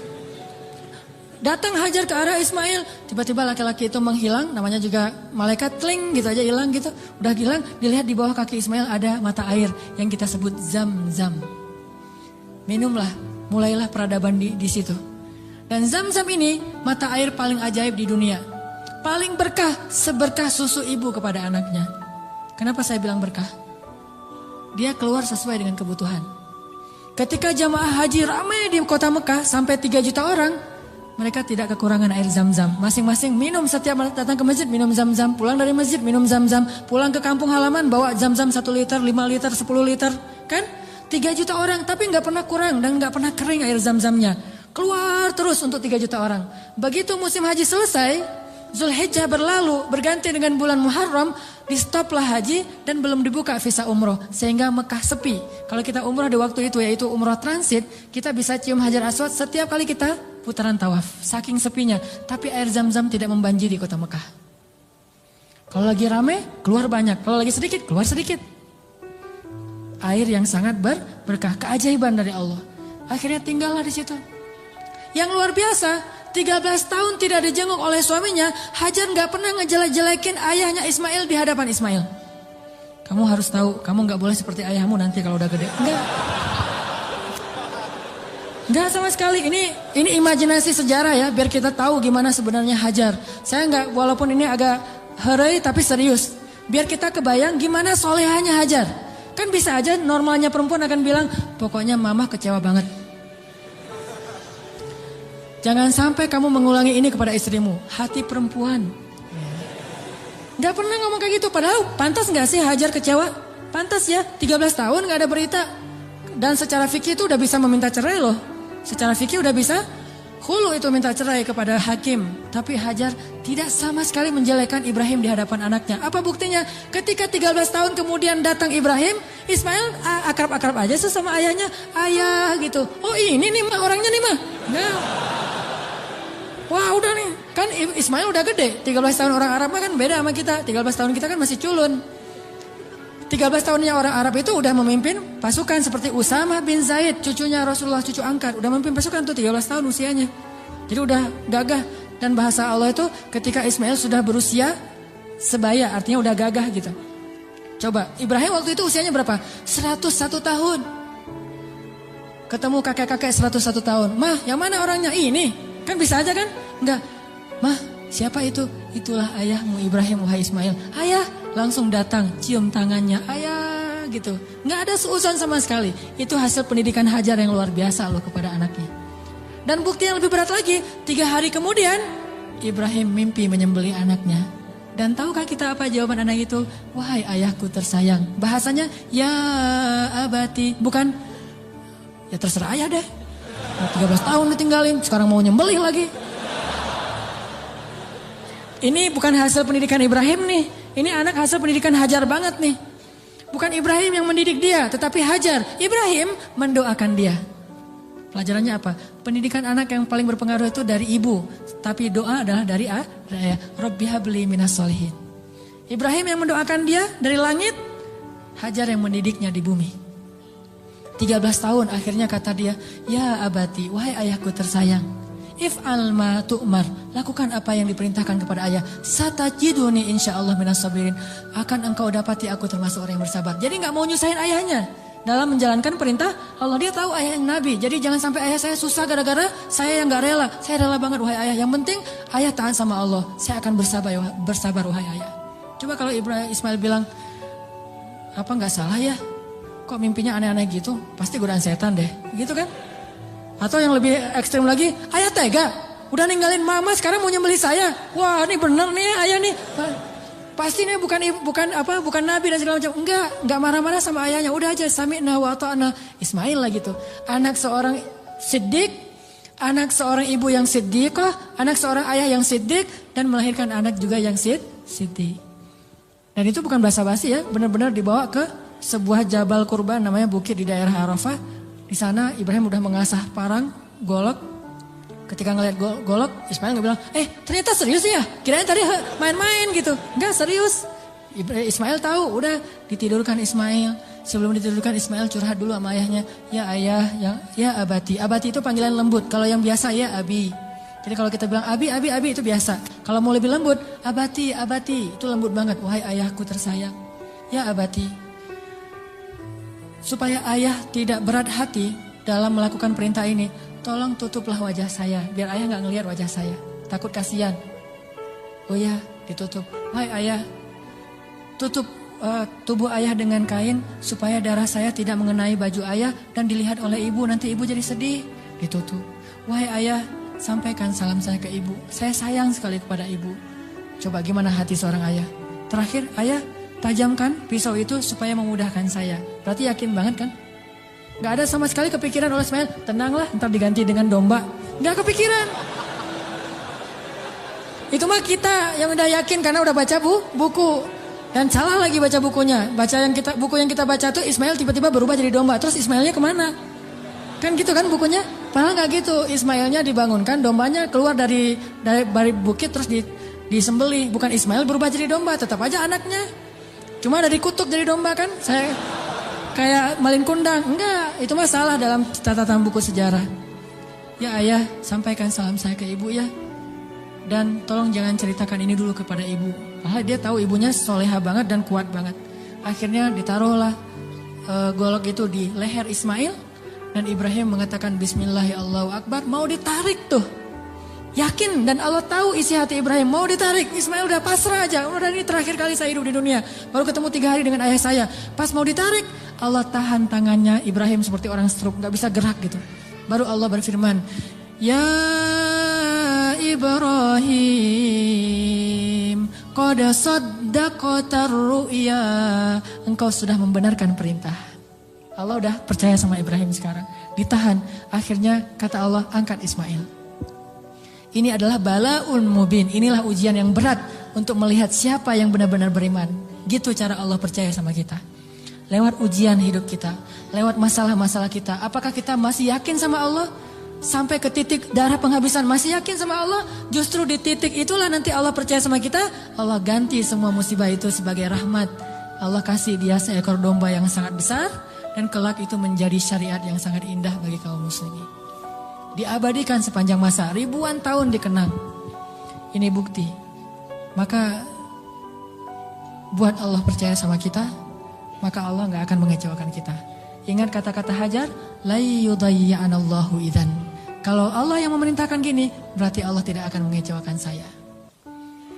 Cukuplah Allah yang menyuruh kita, yakin Allah gak akan ngecewain kita. Udah setelah itu, hasbunallah, la haula wa la quwata illa billah, tawakkaltu ala Allah, aslamtu ilallah, dan seterusnya. Insya Allah kita akan melihat keajaiban. Itu aja teman-teman yang dirahmati Allah. Mudah-mudahan kita menjadi orang yang bisa selalu mengandalkan Allah dalam hidup kita. Sampai Allah percaya sama kita, lalu Allah menunjukkan keajaiban dalam setiap urusan kita. Marilah kita tutup dengan berdoa. Semoga ilmu yang sederhana yang baru kita dapatkan benar-benar menambah semangat kita untuk lebih yakin kepada Allah Subhanahu wa taala. A'udzu billahi minasy syaithanir rajim. Bismillahirrahmanirrahim. Allahumma lakal hamdu wa lakal syukru ya rahim.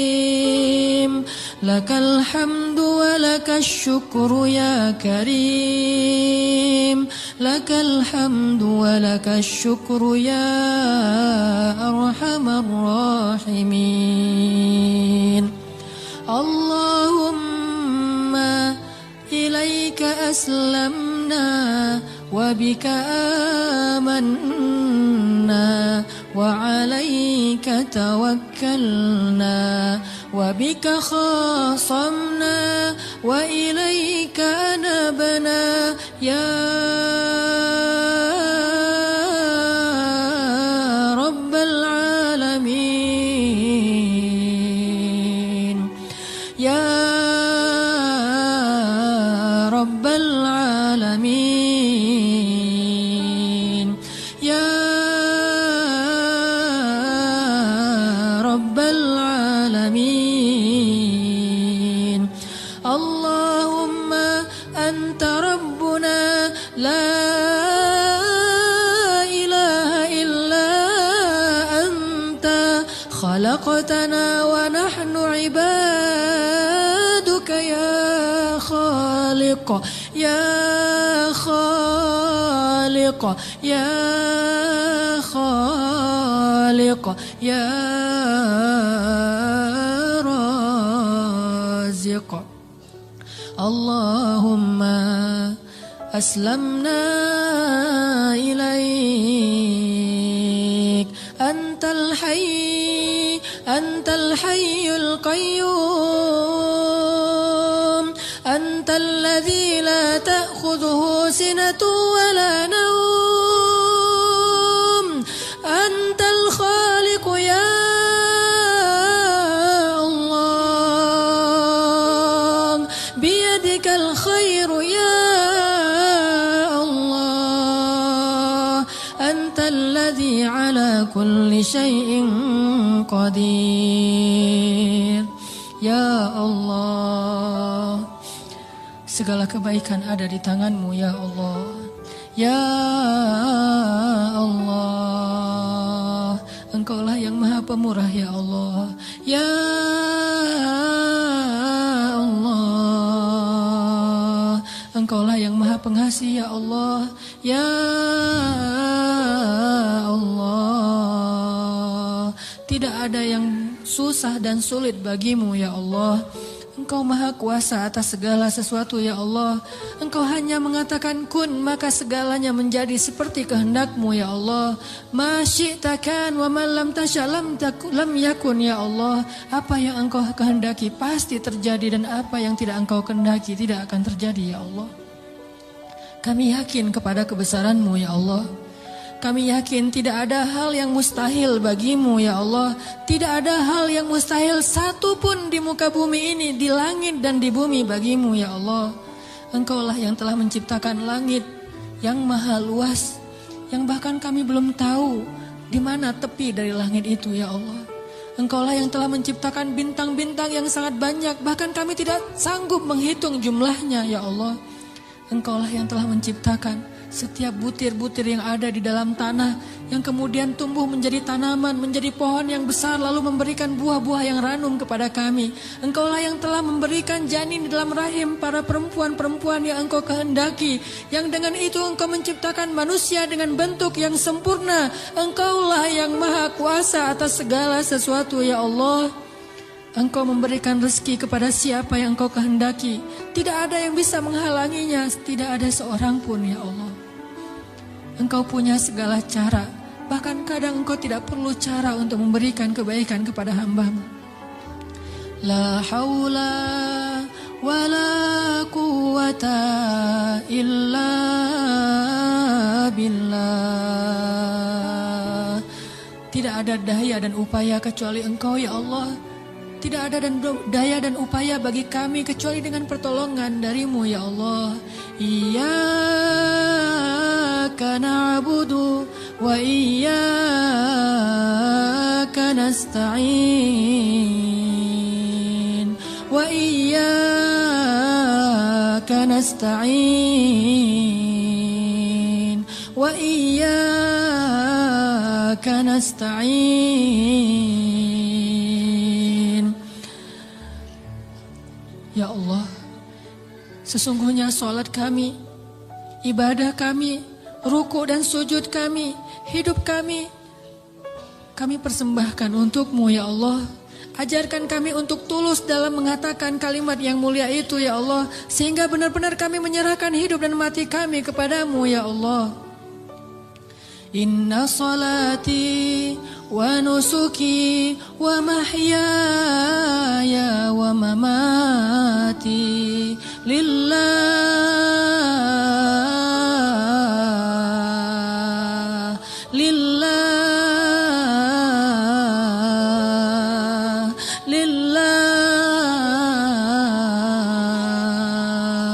wa mahyaya wa mamati lillahi rabbil alamin. Ya Allah, ya Arhamar Rahimin, kuatkanlah hati kami dalam keimanan, ya Allah. Kami tidak tahu bagaimana keadaan kami di akhir hayat kami nanti. Bisa jadi saat ini kami menjadi orang-orang yang dekat kepadamu. Tiba-tiba di akhir hayat kami menjauh darimu. Dan tidak ada yang bisa menyelamatkan kami hari itu kecuali Engkau, ya Allah. Bisa jadi sekarang kami rajin ke masjid, sholat berjamaah. Tetapi di akhir hayat kami berputus asa sehingga kami meninggalkan panggilan-Mu, ya Allah. Kami berlindung kepadamu, ya Allah, dari kelemahan diri kami sendiri, ya Allah.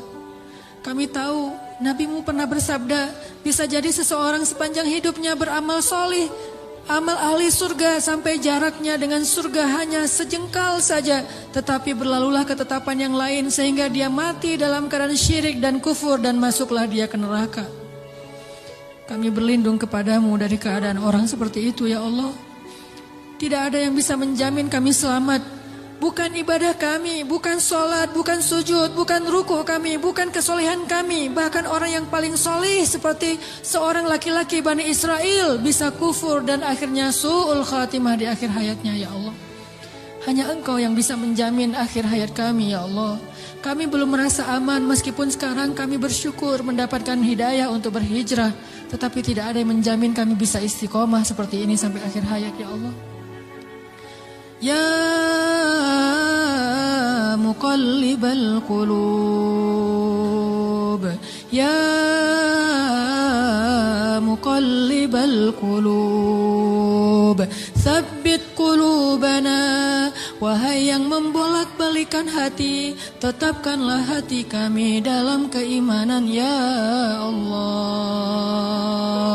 Tetapkanlah hati kami dalam keimanan, ya Allah, sampai akhir hayat kami, agar kami bisa menutup usia kami dengan kalimat La ilaha illallah.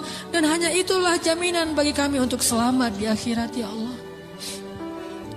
Ya Arhamar Rahimin, kami kadang pernah melihat saudara-saudara kami yang Engkau uji dengan sakit yang amat berat. Dan mereka bersabar menghadapi ujian itu. Mereka miskin, lalu Engkau uji dengan sakit yang bahkan banyak para dokter mengatakan mungkin tidak akan sembuh lagi, dan mereka hampir tidak punya harapan untuk sembuh, tetapi mereka bersabar dan ridho dengan ketetapan-Mu. Lalu kami menyadari, bagaimana jika kami yang Engkau berikan ujian seperti itu? Apakah kami akan sabar atau kami akan berputus asa ya Allah? Ketika kami harus merasakan sakit 24 jam dalam sehari yang luar biasa rasanya, apakah kami akan bersabar atau kami berputus asa sehingga kami datang kepada para dukun atau akan bunuh diri dalam keadaan kufur ya Allah? Tidak ada yang menjamin kami akan kuat pada hari itu kecuali Engkau ya Allah. Wahai yang menggenggam hati hamba-hambanya, genggam eratlah hati kami dalam kasih sayang dan hidayah-Mu ya Allah. Kami berserah diri kepadamu ya Allah. Ya Arhamar Rahimin, jangan biarkan kami tergelincir ketika kami mendapatkan ujian-ujian yang sesungguhnya ujian itu agar Engkau percaya kepada keimanan kami. Sadarkanlah kami selalu, agar kami selalu percaya bahwa ujian adalah agar kami membuktikan keimanan kami kepadamu, sehingga kami bisa bertahan dalam ujian itu ya Allah. Kuatkanlah kesabaran kami ya Allah. Lapangkanlah dada kami ya Allah. Bimbinglah fikiran kami agar selalu berhusnuzon kepadamu dan kepada hamba-Mu ya Allah. Ya Arhamar Rahimin, bantulah kami dalam segala masalah kami ya Allah.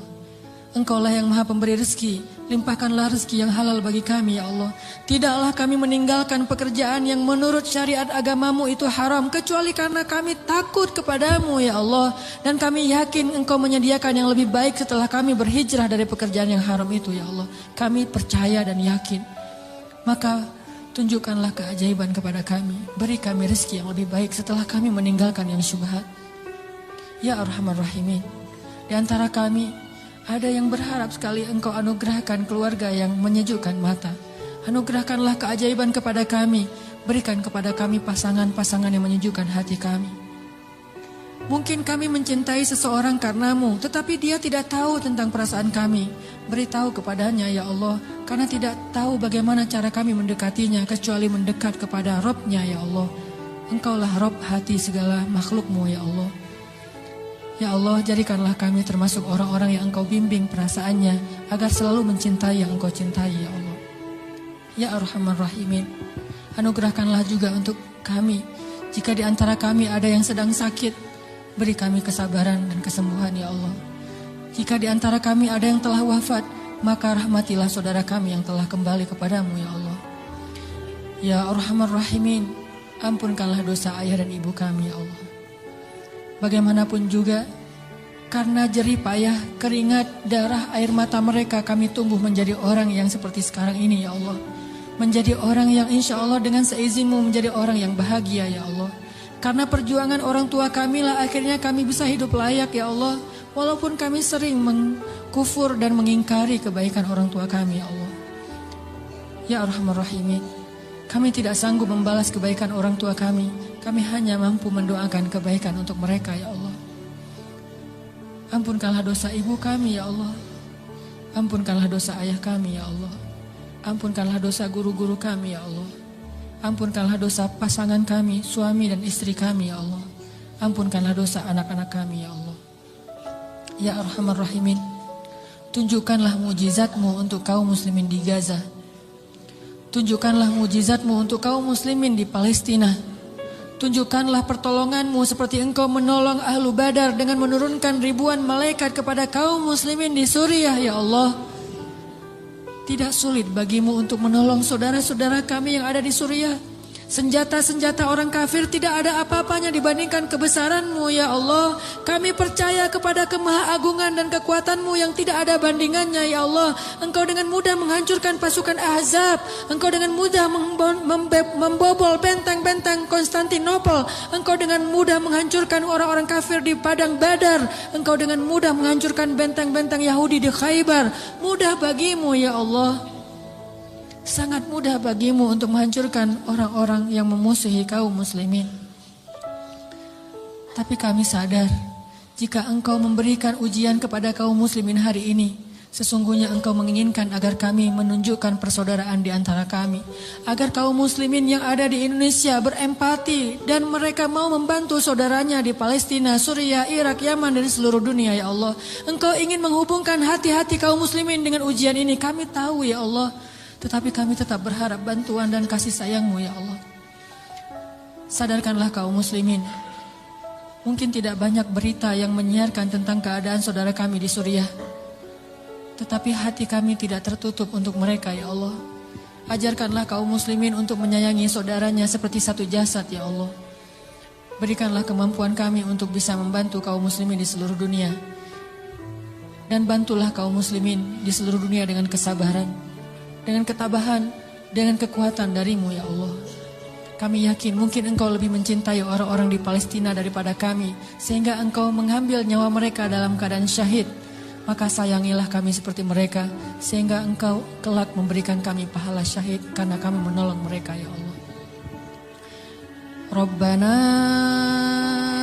zalamna anfusana wa illam taghfir lana wa tarhamna lanakunanna minal khasirin.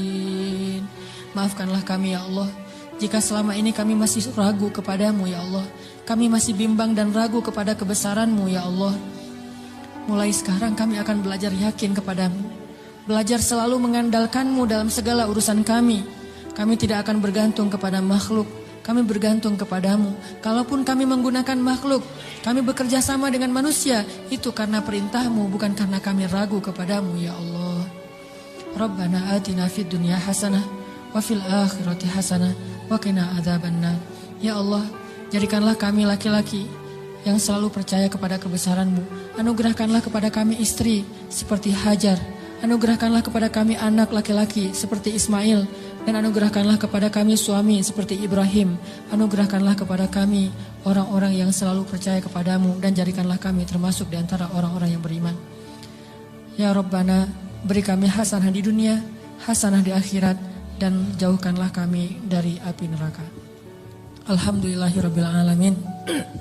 Teman-teman yang dirahmati Allah, setelah kajian ini, oleh-oleh yang kita bisa bawa pulang, selalulah mengandalkan Allah dan bersabarlah dengan ujian.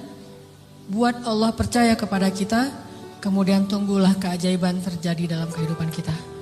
Mudah-mudahan ilmu yang malam ini kita dapatkan benar-benar mengubah kehidupan kita menjadi lebih baik, memperbaiki keimanan kita, memperbaiki akhlak kita. Barakallahu fiikum, subhanakallahumma wa bihamdika, asyhadu an la ilaha illa anta, astaghfiruka wa atubu ilaik. Assalamualaikum warahmatullahi wabarakatuh.